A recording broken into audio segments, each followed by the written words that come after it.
All right, everybody, good afternoon. We are still in Victory Monday mode. We are still celebrating after a very important win. And now we're going to take a look at Pro Football Focus. What do they think? What did they feel about the Seahawks yesterday? Specifically in this video, we're going to be talking about the offense.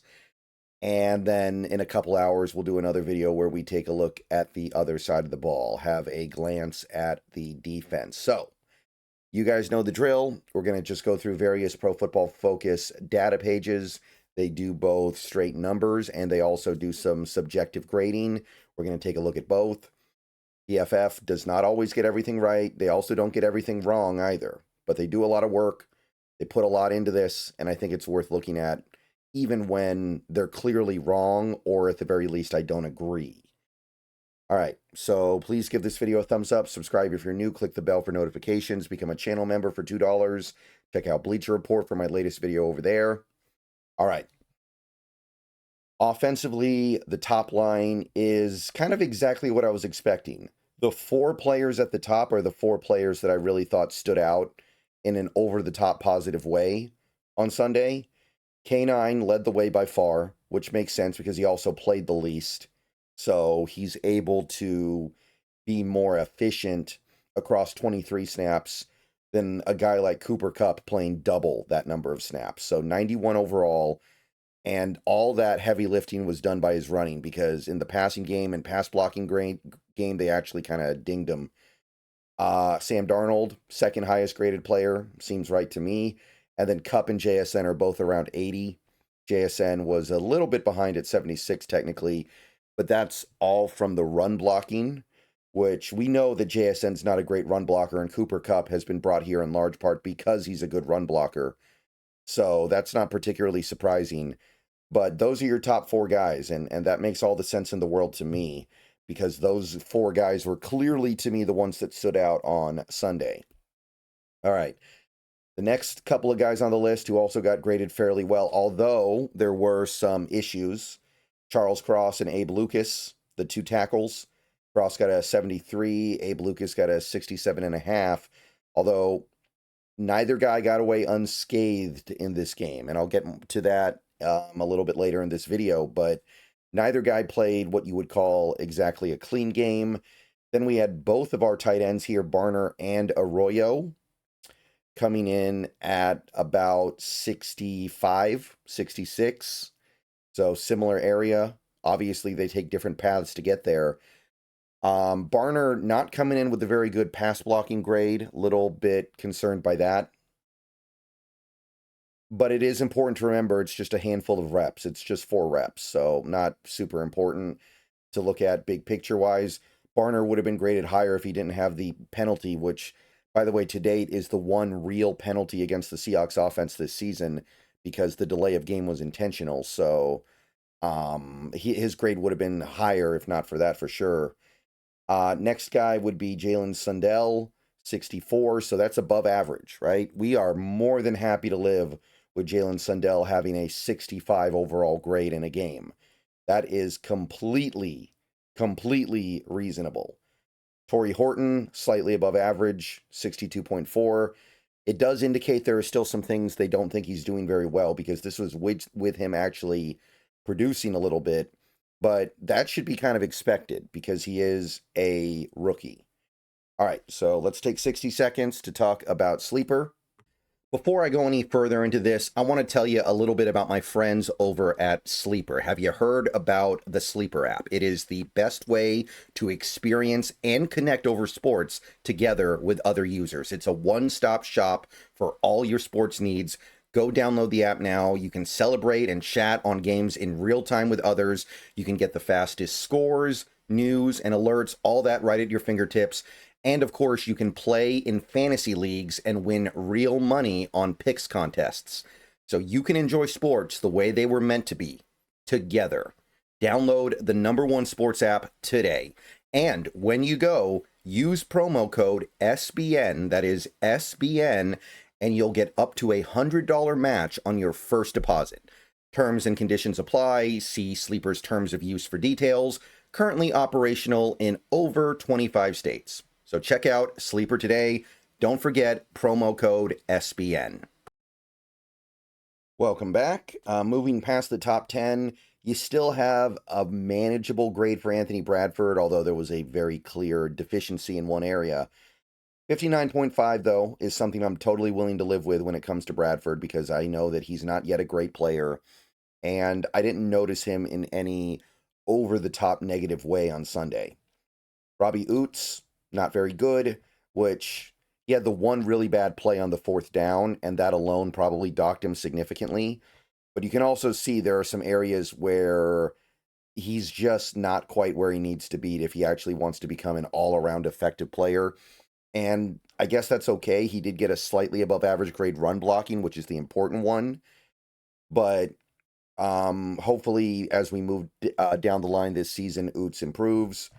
Bobo and Derek Young, both pretty anonymous, slightly below average down here. Not much to say about it. Oluwatimi in 9 snaps gets completely wrecked by his pass blocking grade, 0.0. Now, we'll take a look at the actual factual numbers a little bit later, but yeah, that's not super exciting, but it is a tiny sample size, so I'm not going to say that anybody should extract extreme meaning there. It's not good, though. Saubert, also pretty low, 49.4. He got a good pass blocking grade, that's about it. So we're not getting the mileage out of him as a run blocker yet, which is frustrating because that's what he's here to do. Ray Zabel, nearly bringing up the rear. I did not think Ray Zabel played nearly this bad. And I'm not saying I thought he played really good. Did not think he played this bad. So I'm not saying that PFF is wrong, because I do think he's working his way through some stuff, but this is really rough. Charbonnet brings up the rear, which I think that's just the natural expectation after a game where you average less than 1 yard a carry. Hard to avoid. Okay, so that's the top line. Let's take a look at some specifics here, starting with the passing grade. Not so much the passing grade for Sam Darnold, but I want to take a look at some of these analytics. One big time throw in that game, probably the big throw to JSN down the field to almost ice the game. A couple plays later, we had the running touchdown by Walker, and then he had one turnover-worthy play. So that is notable, right? Because they're basically saying one of the turnovers he had was not a turnover-worthy play. And this is kind of going to be something I monitor throughout the season here, because there are turnovers and then there are turnover-worthy plays. And we've learned this over the last 2 years with Geno Smith, who had radically different results with his turnovers to his turnover-worthy plays as the starting quarterback for the Seahawks, depending on what year you were talking about. So Darnold, he's, I think, got one turnover-worthy play on the season, and he's got 3 turnovers. And he also had a pressure to sack rate of 14.3. So he was pressured a lot in this game, but only got sacked twice. And his time to throw is still really good. 2.59 seconds time to throw is pretty good. I think that is definitely going to be something that gets the job done over the course of the season. And his passing chart, I think, continues to be pretty promising. He is getting to push the ball down the field a little bit with some degree of success as well. 3 attempts beyond 20 yards of the line of scrimmage, and then 6 attempts in the intermediate part of the field. But look at all these attempts in the short intermediate. He is spamming the ball in the short intermediate. And I, for one, love it, because I like throwing the ball in that area of the field as much as possible.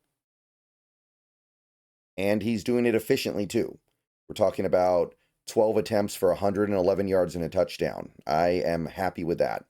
Very little stuff outside the numbers overall as well.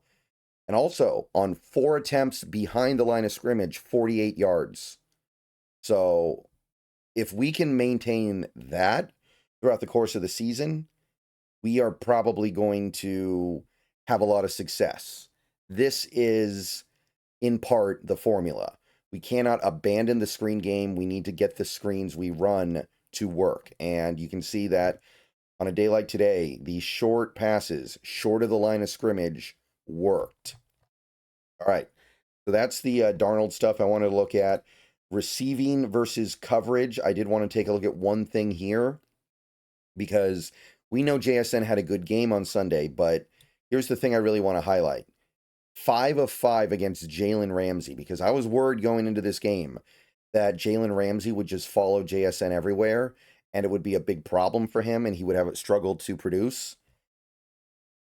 Ramsey followed him for a lot of this game and 5 targets, 5 catches, 76 yards, including the 43-yard that kind of sort of iced the game.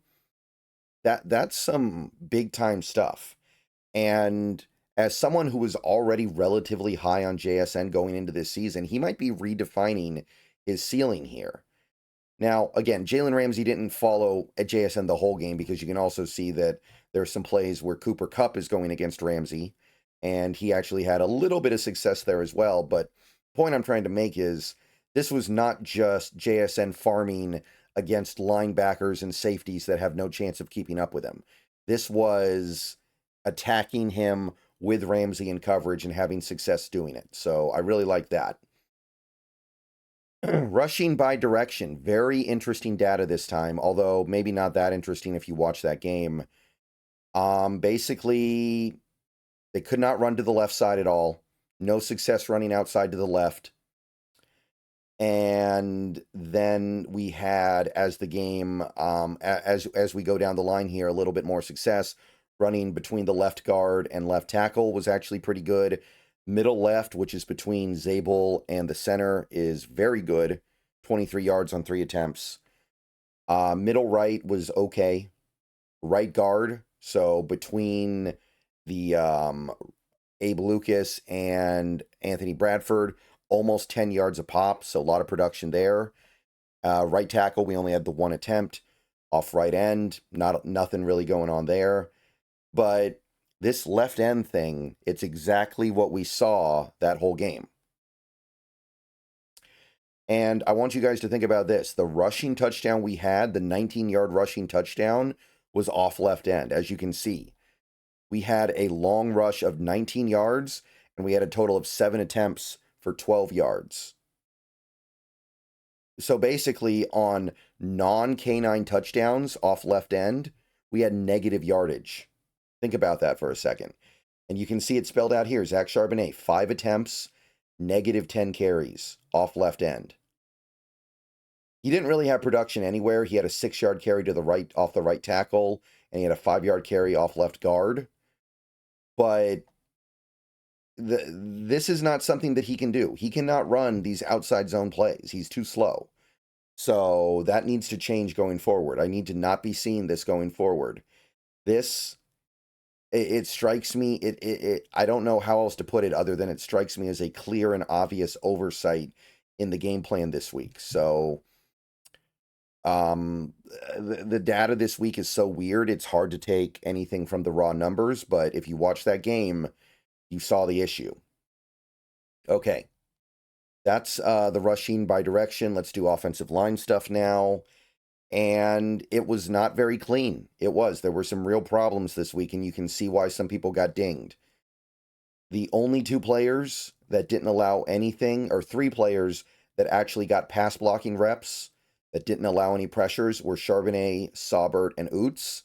And those guys got a combined 15 pass blocking reps. So in terms of the actual offensive linemen, it was not a very good pass protection game. Now, Charles Cross and Jalen Sundell and Abe Lucas all still got good grades, or at the very least decent grades, but you can see it. Cross allows 2 quarterback hits in a hurry. That's 3, his first 3 pressures allowed of the season, not clean. Abe Lucas goes 1 sack, 1 hit, 1 hurry for 3 as well. So it's certainly not clean, even if PFF is clearly giving him a little bit of a break. Sundell, I know it's just 1 pressure, but he is a center.